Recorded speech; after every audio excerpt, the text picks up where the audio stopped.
So TikTok is suing the US government over its potential ban here in the United States, and I can't help but picture a courtroom where TikTok has to show videos like this to justify its existence. Let's face it, biological sex is a joke. He's sitting there boobless. I'm sitting here boobless. Straight people are getting too comfortable. I guess we'll see how that goes, but today we're reacting to woke LGBTQ plus takes on TikTok. Let's react. Yeah, you better. Yeah, you better.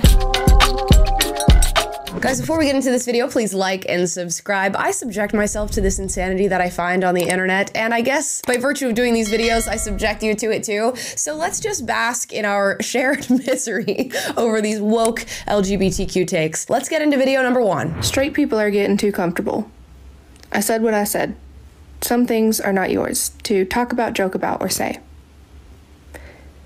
And you should go back to being deathly afraid of offending people. Okay, I've just been threatened in this video. Very interesting. I, of course, subscribe myself to the belief that anybody can talk about anything. It doesn't matter what your background is, where you fall on the intersectional scale of wokeness or the LGBTQ identifiers that we have these days. You should be able to talk about whatever you want. I don't know, was there a time that straight people were deathly afraid of offending others? I guess in peak cancel culture, people sort of zipped their mouths shut, threw away the key, and decided we're just gonna let these people run wild. And I think that's a part of the reason why we're in so much trouble right now, is because a lot of people did decide to remain quiet and not call out some of the lunacy that we were seeing in our modern world. So if anything, I would say keep talking, keep yapping, keep calling this stuff out, and I don't feel that threatened by this individual, if I'm being quite honest. Nothing like starting out a video with a good old threatening message. We're gonna go ahead and move on. Let me preface this by saying that I am not an expert, but I am the mother of a trans child. And there has been a lot of misconceptions about medication for the trans community, specifically minors. So growing up in grade school, I had a friend named Fern, and Fern started developing super early, like in 4th grade. And you could tell that she wasn't sitting well in her skin, and it was horrible for her. But here's the thing, by 7th grade, we all caught up, and Fern went on and enjoy the rest of her childhood, high school, so on and so forth. So now the difference between Fern and the trans kid is that we don't have the same luxury of everyone else catching up, of everyone else feeling the same as us once we reach a certain point. So the anxiety level that is created by not allowing children to take these medications and take a breath and grow into themselves is so strong that we actually may be harming certain children by not giving them access. The vast majority of minors who would receive some form of gender-affirming care would receive it in the form of puberty blockers. Puberty blockers have been used for decades to delay puberty. That means a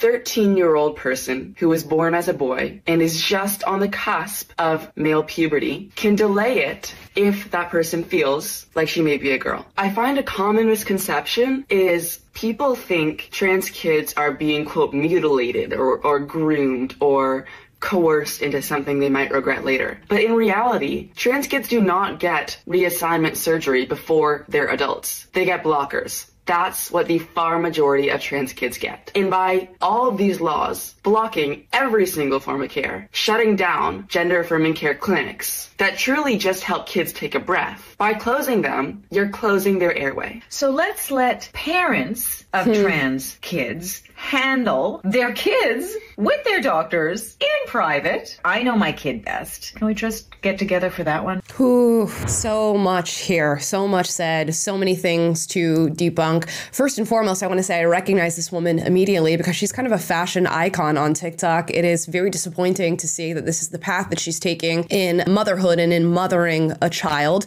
and I'll explain exactly why. Now, when they reference puberty blockers and sort of insinuate that this is just allowing a child to take a breath when it comes to puberty. This is a devastating thing to hear. To rob a child of their puberty experience, which is so pivotal to child development and just being a human being, should be seen as a crime against children. And it's unfortunate in this video that it is depicted as not being a crime against children. Now, they reference that there are young people who start to go through the process of puberty too early, who are given puberty blockers to sort of quell that unrest that they're experiencing at an early age. This would be an unnatural experience for a child to start going through puberty at a super early age, and thus I could see why it would make sense to maybe prescribe puberty blockers and allow them to get to the normal developmental age for puberty. It is very different to look at a child who is a boy who thinks that he is a girl, and once they've reached the normal puberty age, say, we are going to hold off your puberty based on your thoughts and anxieties surrounding your gender identity. Do we see how these are very, very different things? They use another common fallacy in talking about trans children and allowing them to be on puberty blockers when the trans kid says it's like closing off their airway to not allow them to be on these medications. And you'll often hear this argument made. People will say, do you want a trans kid who goes down the journey of gender reassignment, or do you want a dead kid? And what a horrific thing to say to a parent who is in the throes of making a decision on behalf of their child that really could impact their life and lead to irreversible damage. The choice is not a trans kid or a dead kid. The choice is a trans kid or a healthy kid. And there's a lot of conflicting messaging as to whether or not puberty blockers are actually reversible, how they actually can harm development of a child if they are placed on puberty blockers. And I'm not going to get into all that. This video would be way too long. What I can tell you is that there's overwhelming evidence that you should not put children on puberty blockers, and that in fact, by the time they go through puberty and get through a very turbulent phase in life, they end up falling out of their gender dysphoria, meaning they no longer think that they are the opposite sex trapped in the wrong body. It is not healthy. It is not the same as a child who went through puberty early being placed on puberty blockers. It is not a choice you make between a trans child and a dead child, and this is certainly not a lifestyle or a medical treatment that should be promoted on a platform like TikTok. Next. Sorry guys, had to take on a very serious note on that last one. That got to me, I'm going to admit, but we're gonna try to bring some comedy into it. This is supposed to be a funny take on the T in LGBT. Let's watch. Do you hate your body? Do you feel bogged down by lousy gender roles? Are you tired of living in a cisgender world? Well, we got news for you! Introducing the trans agenda! Let's face it, biological sex is a joke. Identifying with the gender you were assigned at birth is tired. Don't be boring. Transition! Before discovering the trans agenda, I hated my boobs. I hate my boobs. Before I found the trans agenda, I hated my lack of boobs. I hate my lack of boobs. That's until we did the good old-fashioned switcheroo. And now, we're cool! Some may say that the trans agenda is about the freedom of self-actualization or bodily autonomy or equal rights for all. This is about total world domination! We want to tear society apart. Biological sex, Social decorum, overcomplicating our existence and embarrassing our families just for attention. with just one hourly stab in the butt.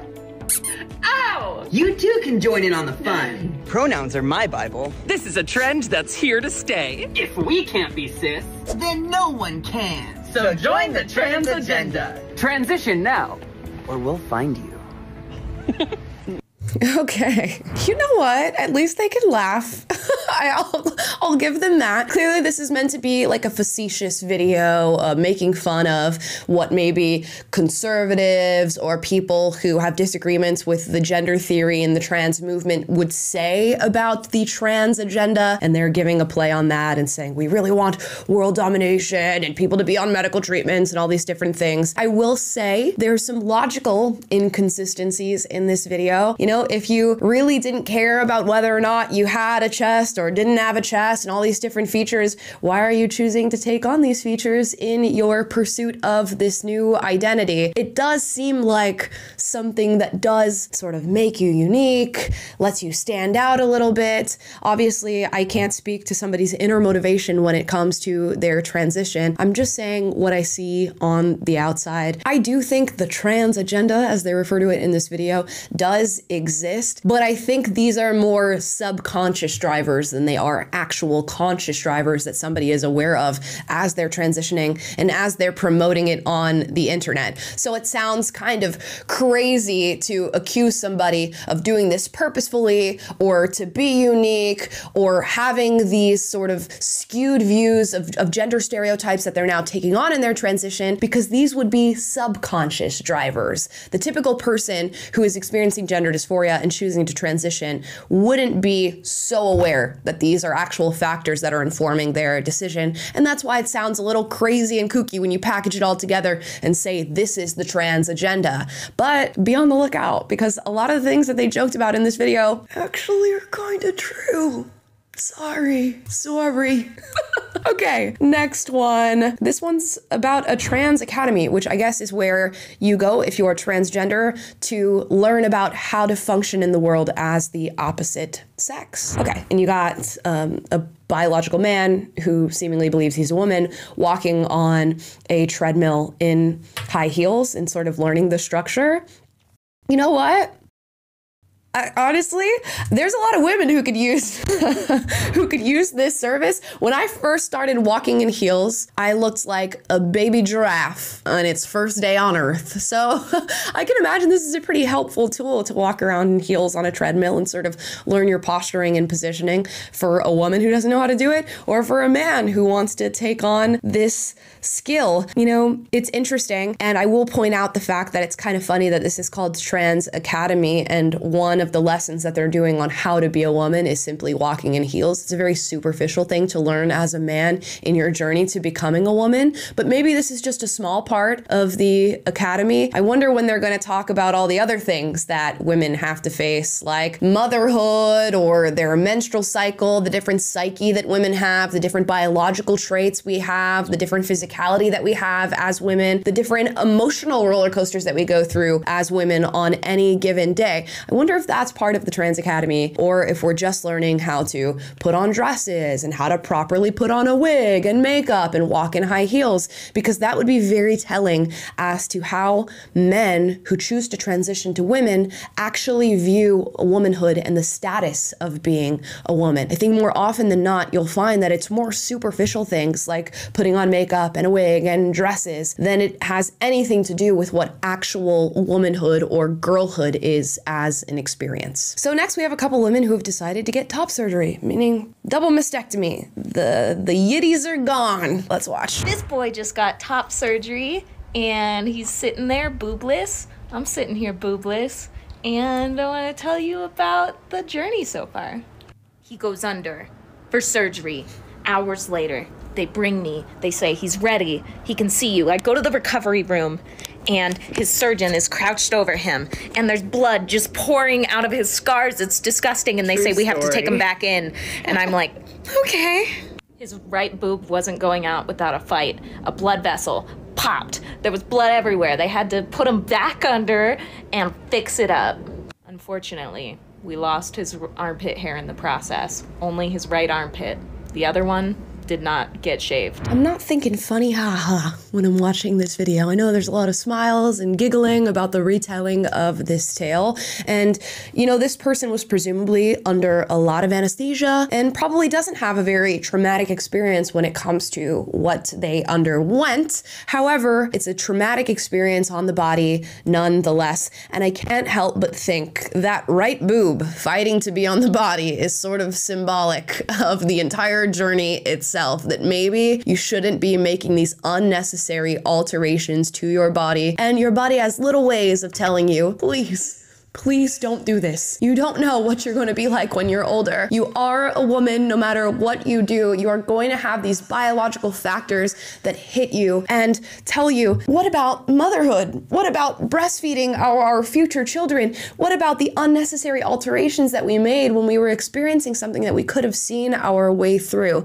And maybe that right titty was just trying to communicate that to you and say, please, please leave me on your body. And it's so funny because in the comedy video that we watched a little bit ago, they were saying, you know, it's not about boobs. It's not about hating what we have on our chest. Meanwhile, almost at every single turn, we see people taking these drastic measures in order to be identified as male and to go on to this journey into maleness, which apparently has a lot to do with what you have on your chest. I just can't help but thinking to myself when I'm watching this video, these are two very young women, and I can't imagine what their life is going to look like and who they're going to be years from now after making such an insane decision to lop their breasts off their bodies. I don't know if they're even old enough to have their frontal lobes develop in this video. I can't speak to that, but I'm going to say you go through a journey in life where things just change on a whim. And one of those things is whether or not you should still have breasts on your body. So hopefully they've made the right decision here, although I'm inclined to believe that they didn't. And hopefully the happiness that they seemingly have in this video continues. Here's hoping. All right, we finished our TikToks, but I figured let's do a bonus round. I found some other like strange LGBTQ takes, things, and videos that we're gonna go through today because you know what? Why not package it in? Why not go all the way? We're gonna see a familiar face, two familiar faces in this next video. Don Lemon and Taylor Lorenz, and they're talking about the LGBTQ experience here in the US of A. Well then, Taylor, how do you reconcile the way marginalized groups, many of the people in these marginalized groups, obviously they are fighting for Palestine, right, for the Palestinians and for what's happening in Gaza, but yet in Gaza, they would not have any freedom. You know, they don't have freedoms in Texas and Florida. Does that mean? But they don't. But I understand that. But Taylor, I'm a member of the LGBTQ community. If I go to Texas, they're not going to throw me off of a roof. They're not going. Whoa. Shocking video. Not because of what just came out of Taylor Loren's mouth, but Don Lemon was making sense. That's nuts. Wow, this is a revelation. I find it interesting. I think there's a lot to be said about the different cultural dynamics that are being brought up here and why one could still care about loss of life while also having qualms with Palestinian people's view on homosexuality. To be honest, don't know enough about everyone's thoughts on that and how that breaks down, but I imagine there are many a right for homosexual people and LGBTQ identifying people that would be lost were they in somewhere like Gaza or virtually anywhere in the Middle East these days. Now, to Taylor Loren's point, she's saying, it's no different than being in Texas. They don't have rights in Texas. Please let me know what rights they don't have in Texas. I don't know what you're talking about. You can go freely throughout the world. You can love whoever you want to love. You can be in bed with whoever you want to be in bed with. You can marry whoever it is that you want to marry. What rights are LGBTQ people not afforded in Texas? I don't know. Let me know. Fill me in on that. Drop it in the comments down below because it by no means is the same existence of an LGBTQ person living in the Middle East. Okay, this bonus round is riveting. This is exciting stuff. Okay. Lastly, we're checking in on a new Star Wars series on Disney Plus called Tales of the Empire, where they apparently have a non-binary character, and this non-binary character found themselves in a very bad position. Let's hear the pronoun usage in this Disney Plus series. They're still alive. We need to get them to the ship. We can save them. Forget it.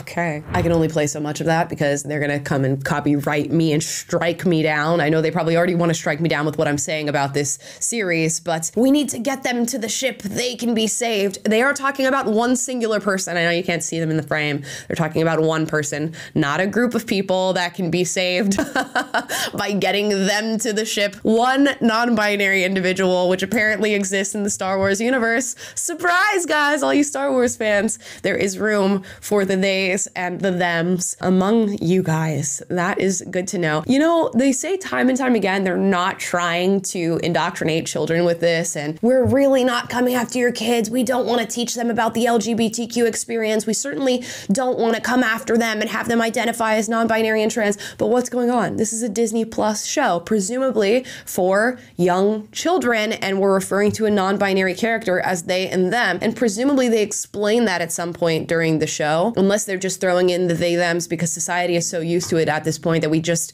simply understand that. And if that's what they're saying, they mean that kids understand that. It doesn't really even need to be explained to them. So remind me again how they're not trying to indoctrinate children into gender theory and LGBTQ plus ideology, because the math ain't mathin'. I mean, we all know what's going on. You know, Disney had those meetings where they reimagined tomorrow, and they explicitly said they want to have more LGBTQ identifying and queer characters in these films. It was very much an agenda expressed by the executives at Disney. So I don't know why they would state that that's not explicitly what they're trying to do when we get example after example after example of this sort of stuff in their shows. So watch out, there's a lot of crazy content out there, kids, but I'm glad we could sit down and debunk it today. It's in Disney, it's in your mainstream or legacy media, whatever you want to call it. It's on TikTok, but you know what? At the very least, we have something to entertain ourselves, something that makes us think a little bit, turns on the noodle, and it helps us create